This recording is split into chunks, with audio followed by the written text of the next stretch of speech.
আমি তাদের পক্ষ থেকে আপনাদের অভিনন্দন জানিয়ে আমি কয়েকদিন আগে বলেছিলাম যে 17 তারিখ থেকে আমাদের তৃতীয় পর্যায়ে অন্নপূর্ণা যোজনার টাকা অ্যাকাউন্টে ট্রান্সফার শুরু হবে। আমরা যেহেতু সংকল্পপত্রে ঘোষণা করেছিলাম আমরা প্রথম জুন মাসে 28 লক্ষ বেনিফিশিয়ারিকে অনলাইন এবং অফলাইনের মধ্যে দিয়ে আমরা শুধু প্রোগ্রামটা লঞ্চ করিয়েছিলাম। পরবর্তীকালে আমরা নির্দিষ্ট তথ্য এবং ফর্মের ব্যবস্থা করি। এটা করার পিছনে অনেকগুলো কারণ ছিল। প্রথমত সরকারি টাকা, এই সরকারি অর্থ সঠিক জায়গায় ব্যয় করা উচিত। সরকারি অর্থে নয়ছয় করার বা ফাইন্যান্সিয়াল ইনডিসিপ্লিন করার কোনো অধিকার কোনো মুখ্যমন্ত্রী, মন্ত্রী বা আধিকারিকের নেই। তাছাড়াও বিগত দিনের লক্ষ্মী ভান্ডার বলুন বা আমাদের সরকার আসার পরে অন্নপূর্ণা যোজনা, এটা সম্পূর্ণভাবে মহিলাদের একটি স্কিম। তার বয়স নির্দিষ্ট করা আছে 25 থেকে 60 বছর। সেক্ষেত্রে কোনো পুরুষের বা বয়সের 25 বছরের কম যারা, তারা পাওয়ার যোগ্য হতে পারে না। আমরা বিগত সরকার যখন প্রথম শুরু করে খুব অনিয়মিতভাবে প্রায় 9 মাস গেছে 500 টাকা করে ভাতা দিতে, এবং প্রতি মাসেই তাদের সংখ্যা এদিক ওদিক হয়েছে। ফাইনালি নির্বাচনের আগে তড়িঘড়ি করে 2 কোটির আশেপাশের কিছু সংখ্যা হবে, 1,500 টাকা করে ট্রান্সফার করা হয় মাত্র 2 মাসের জন্য। শেষের দিকে ওই এবং সেটা করতে গিয়ে আমরা দেখলাম যে আমরা যদি সকলকেই লিস্টটাকে কনভার্ট করে দিই অন্নপূর্ণা যোজনাতে, তাতে এসআইআর এর নাম বাদ গেছে, ভারতীয় নয় এমন লোকের নাম থাকবে, মৃত লোকের নাম থাকবে, পুরুষদের নাম তাতে থেকে যাবে। সেই কারণে আমরা নতুন সরকার স্বচ্ছতার ভিত্তিতে এই কর্মসূচি দেওয়ার ক্ষেত্রে আমরা ফর্ম চালু করি এবং আমাদের পোর্টাল চালু হয়, এবং জুলাই মাসে দ্বিতীয় পর্যায়ে যখন আমরা 1 কোটিরও বেশি মহিলার অ্যাকাউন্টে নেতাজি ইন্ডোর স্টেডিয়াম থেকে প্রোগ্রাম করে টাকা ট্রান্সফার করি, সেক্ষেত্রেও অনেক অভিযোগ আসে আমাদের কাছে, এবং অনেক মহিলারা বলেন যে আমি যোগ্য কিন্তু আমাকে দেওয়া হয়নি, ইত্যাদি ইত্যাদি। তাই আমরা আমাদের বিডিওদের সাহায্য নিয়ে জেলা শাসকদের নেতৃত্বে হাউস টু হাউস ভেরিফিকেশন যতটা সম্ভব এই সময়ের মধ্যে করি, এবং জুন এবং জুলাই মাসের 31 তারিখ পর্যন্ত পোর্টাল চালু ছিল আবেদনের। এবং এখানে প্রায় 1,70,00,000 বা তার থেকে একটু কিছু বেশি হবে সংখ্যাটা, আমি এই মুহূর্তে ডিটেলসে যাচ্ছি না, তারা আবেদন ইত্যাদি করেন, যার মধ্যে জুলাই মাসের প্রাপকরাও ছিলেন। অনেকের না পাওয়ার অভিযোগও ছিল, সংখ্যা অনেক। আবার অনেকের বক্তব্য ছিল যারা পাওয়ার যোগ্য নয় তাদের দিয়ে দেওয়া হয়েছে। তাই আমরা মোটামুটি একটা ভেরিফিকেশনের কাজ করছি, যে কাজ আগামী কাল পর্যন্ত আমাদের চালাতে হবে। এর মধ্য দিয়ে ইতিমধ্যে যারা ভেরিফাইড হয়েছেন সংখ্যাটা অনেক, গত মাসের থেকেও অনেক বেশি, তাদের অর্থ দপ্তর 17 তারিখ থেকে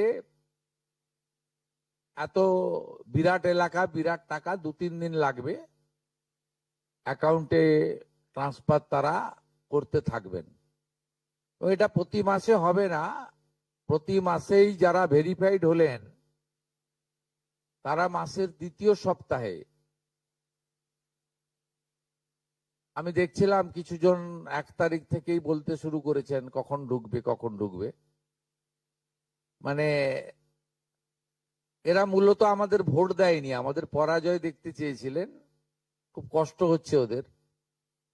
কিন্তু আমরা সরকারি টাকা নয়ছয় করতে দেব না, আর যোগ্য প্রাপকদের চিহ্নিত করেই দেব, এবং আমরা এক্ষেত্রে কমিটেড। অর্থাৎ যে চুরি দুর্নীতি হয়েছে, যেমন বিগত দিনে আধার লিঙ্ক অ্যাকাউন্ট নম্বর দেওয়া হয়নি, সেলফ ডিক্লিয়ার অ্যাকাউন্ট নম্বরে দেওয়া হয়েছে, এর ফলে মহিলার টাকা পুরুষ পেয়েছে, অন্য লোক পেয়েছে, এখন গ্রেপ্তার হয়েছে বহু মানুষ। এই সব আছে, ডিটেলসে তো বলা যাবে না। আমরা মোটামুটি আপনারা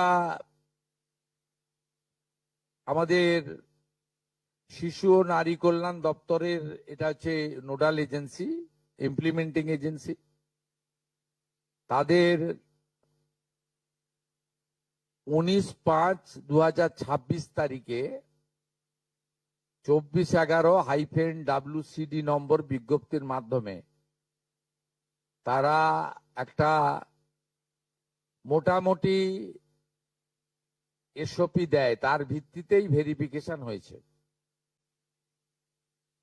এবং এই ভেরিফিকেশনে যারা যোগ্য বিবেচিত হয়েছেন, বৈধ হয়েছেন, তাদের অর্থ 17 তারিখ থেকে প্রদান করা হবে।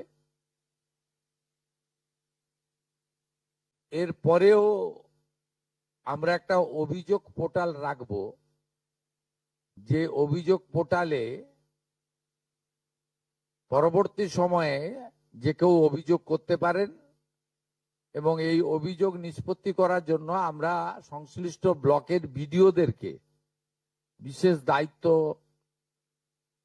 চিফ সেক্রেটারি দায়িত্ব ফিক্সড করে দেবেন। তারা হিয়ারিং নিয়ে একটা নির্দিষ্ট সময়ের মধ্যে নিষ্পত্তি করবেন। আমাদের যারা যোগ্য বিবেচিত হয়েছেন তাদের বয়স 25 থেকে 60 বছরের মধ্যে হতে হবে, আগেই বলা আছে। কেন্দ্রীয় বা রাজ্য সরকার, কোন বিধিবদ্ধ সংস্থা, সরকারি আন্ডারটেকিং, পঞ্চায়েত, পৌরসভা, সরকার, সরকারি সাহায্যপ্রাপ্ত শিক্ষা প্রতিষ্ঠান অর্থাৎ শিক্ষক, শিক্ষাকর্মী,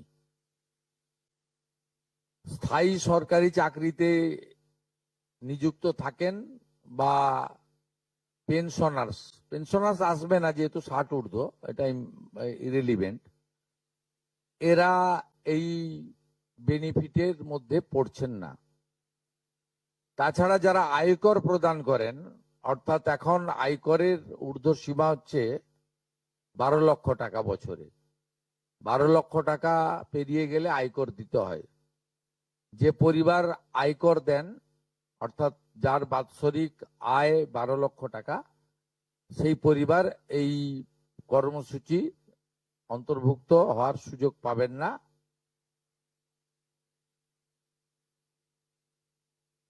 এবং যে মহিলা নিজে 10,000 টাকার বেশি নিজে উপার্জন করেন মাসে, তাকেও এর বিবেচনার মধ্যে প্রাথমিকভাবে আনা হয়নি। কিন্তু এক্ষেত্রে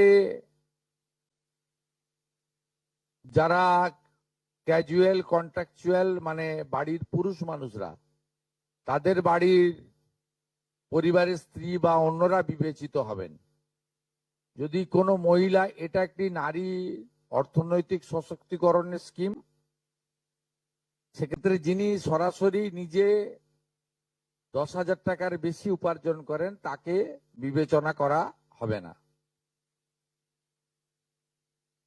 25 থেকে 60-এর মধ্যে যারা 3,000 টাকার কম ভাতা পান, ধরুন উইডো পেনশন 1,500 টাকা এই মাস থেকে হয়েছে, গত মাস পর্যন্ত ছিল 1,000 টাকা, তাদেরকে হায়ারটা দেওয়া হচ্ছে, 3,000 টাকাটাই দেওয়া হচ্ছে অন্নপূর্ণা যোজনাতে। এই ধরনের যত স্কিম 25 থেকে 60 মহিলাদের রয়েছে যারা 3,000 টাকার কম পান বিভিন্ন ভাতা, তাদেরকে 3,000 টাকার অন্নপূর্ণা যোজনার ভাতাটাই দেওয়া হচ্ছে। এক্ষেত্রে দুটি ক্ষেত্রে আমরা শিথিল করছি। একটা হচ্ছে দিব্যাঙ্গ ভাতা যারা পান তারা দুটো ভাতাই পাবেন। তারা দিব্যাঙ্গ ভাতা যেটা আগস্ট মাস থেকে 1,500 হয়ে যাবে সেটাও পাবেন, অন্নপূর্ণা যোজনা 3,000ও পাবেন, শুধুমাত্র ফিজিক্যালি চ্যালেঞ্জদের ক্ষেত্রে। আর পিএম কিষাণ সম্মান নিধির ক্ষেত্রে, এই দুটি ক্ষেত্রে আমরা এটাকে শিথিল রাখছি। এছাড়াও এর আগে যেটা অনেক মহিলার নাম বাদ চলে গেছিল, 3 কক্ষ বিশিষ্ট বাড়ি, এটা গ্রামের ক্ষেত্রে এক্সাম্পট করে দেওয়া হয়েছে। গ্রামের ক্ষেত্রে কোনো বাড়ির সংখ্যা রাখা হয়নি, শিথিল করে দেওয়া হয়েছে। অর্থাৎ গ্রামীণ এলাকার মহিলারা এবারে আরো বেশি সংখ্যায় সুযোগ পাবেন। তাদের ক্ষেত্রে, গ্রামীণ ক্ষেত্রে 3 কক্ষ বিশিষ্ট বাড়ি, যেটা জুলাই মাসে ওই ক্রাইটেরিয়াটা থাকার কারণে অনেকে বঞ্চিত হয়েছেন, এবারে আর বঞ্চিত তারা হচ্ছেন না। এবং শুধুমাত্র জমির পরিমাণের ক্ষেত্রেও যে 7টি কর্পোরেশন রয়েছে সেখানে শুধুমাত্র 50 ডেসিমেলের বেশি জমির মালিকানা যারা কর্পোরেশন এলাকা, কলকাতা হাওড়া কর্পোরেশন এলাকা 7টি, পৌর এলাকা এবং গ্রামীণ এলাকাতে ছাড় দেওয়া হয়েছে জমির পরিমাণের ক্ষেত্রে। এর ফলেও আরো অধিক সংখ্যক মহিলা, গ্রামীণ মহিলারা বিশেষ করে, এবারে আপনার অর্থ পাওয়ার ক্ষেত্রে সুযোগ পাবেন। আমরা সরকারি অর্থ, নারী সশক্তিকরণ, নারীর অর্থনৈতিক ক্ষমতা বৃদ্ধি, এই লক্ষ্য রেখে প্রকৃত প্রাপকদেরকে আমরা দেব। এবং প্রাথমিকভাবে সংখ্যাটা 17 তারিখে মাননীয় মন্ত্রী মালতী রায় মহোদয় আপনাদের জানিয়ে দেবেন, 17 তারিখ বিকেলে। আমি সংখ্যাটা বলছি না, কিন্তু যে কয়েক লক্ষ মহিলা তারা জুলাই মাসে অর্থ থেকে বঞ্চিত হয়েছিলেন, এই 3 কক্ষ বিশিষ্ট বাড়ি বা জমির পরিমাণ ইত্যাদির কারণে তাদের ম্যাক্সিমামটাই এবারে আমরা সংযুক্ত করে দিয়েছি। তাই আমি বিশ্বাস করি যে আগস্ট মাসে প্রদেয় অর্থে 100% না হলেও 99% প্রকৃত প্রাপকদের হাতে আমরা পৌঁছে দিতে পারবো। এবং এর সাথে সাথে অভিযোগ পোর্টালও চালু করে দেবেন। সেই অভিযোগ পোর্টালেও আমাদের দপ্তরের গাইডলাইনের বাইরে গিয়ে কেউ যদি পেয়ে থাকে, আপনারা তথ্য দিয়ে সাহায্য করবেন রাজ্য সরকারকে। আর এই গাইডলাইনের মধ্যে থাকা কোনো দিদি বা বোন যদি বঞ্চিত হন, তিনিও আপনারা আবেদন করবেন এবং এটা কন্টিনিউয়াস প্রসেসের মধ্যে থাকবে। এবং আমরা বিশ্বাস করি আগস্ট মাসে যে তালিকা হবে, এই তালিকা আপনারা সবাই অ্যাপ্রিসিয়েট করবেন। এবং প্রত্যেক মাসে দ্বিতীয় সপ্তাহে, যেহেতু সরকারের নিজস্ব তহবিল থেকে এটা দিতে হবে এবং টাকার অ্যামাউন্টটাও খুব বড়, অ্যামাউন্টটা যথেষ্ট বড়, আমরা নিজেরাই 17 তারিখে ট্রান্সফার হওয়া টাকার সঙ্গে 3,000-কে গুণ করলে নিজেরাই দেখতে পাবেন যে কত বিরাট পরিমাণ অর্থ সম্পূর্ণ পশ্চিমবঙ্গ সরকারের অর্থ থেকে দেওয়া হচ্ছে। আমরা অর্থ দপ্তরের সঙ্গে কথা বলেছি, তারা বিগত দিনেও যে সরকারের 500 প্রথম, পরে 1000, 2 মাসের জন্য 1,500 যে স্কিম ছিল, তাতেও মাসের দ্বিতীয় সপ্তাহে দিতেন মোটামুটি 10 থেকে 15 তারিখের মধ্যে। এক্ষেত্রেও প্রত্যেক মাসে 10 থেকে 15 তারিখের মধ্যে যারা বৈধ প্রাপক হিসেবে চিহ্নিত হলেন তারা পেয়ে যাবেন।